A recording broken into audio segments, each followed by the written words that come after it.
আমাকে হাসপাতালে পারবে না। আমি মমতা ব্যানার্জির পাশের বাড়িতে গিয়েও ক্যান্ডেল দেবো। আমাকে কোনো বাড়ি বাদ থাকবে না।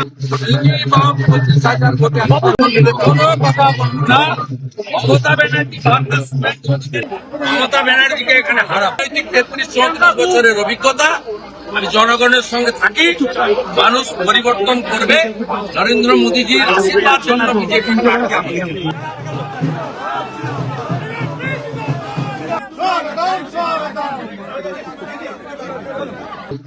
এই বাপ 25,000 ভোটে কোনো কথা বলবো না।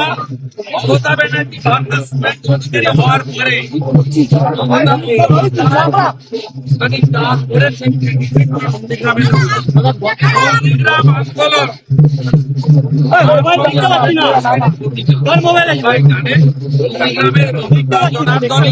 দায়িত্ব দেবে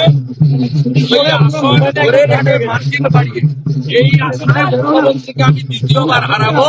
मोदी जी निर्देश दिए थे तुमको लड़ना पड़ेगा दोनों ममता को हराना जरूरी है। पार्टी ने डायरेक्शन दिया, मोदी जी का आशीर्वाद मिला, इसलिए मैं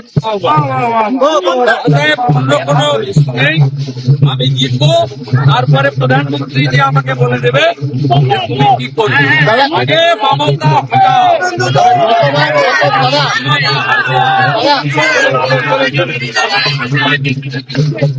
আমি শান্তির মন্ত্র চোরই গতি বলে মমতা ব্যানার্জিকে এখানে হারাবো।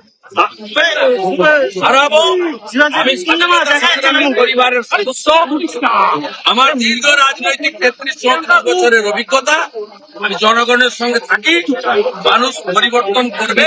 নরেন্দ্র মোদীজির আশীর্বাদ জন্য বিজেপি প্রার্থী আমি। আজ আপনি হাইকোর্টের দ্বারস্থ হয়েছেন, আপনার বিরুদ্ধে কতগুলো মামলা আছে জানার জন্য। এবার কি পুলিশ এটাও আটকাচ্ছে? পুলিশ কি সেখানেও লুকোচাপা করছে?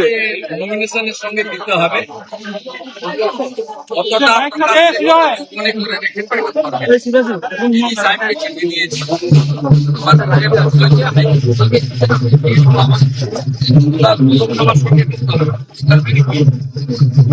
দাদা आज बांग्ला नववर्ष, आज हिंदू नववर्ष, आज हिंदू नववर्ष है, इसलिए मैं आज लेकिन ममता बनर्जी की मैं भारतीय हूँ, मैं हिंदू। দাদা ভাঙড়ে একজনের মৃত্যু হয়েছে বোমা বিস্ফোরণে। ভোট শুরু হতেই বোমা বিস্ফোরণ। কম্পিটেন্ট ডিজি এডিজি এলো আছে, তারা দেখে আমাদের বিশ্বাস, তারা দেখে।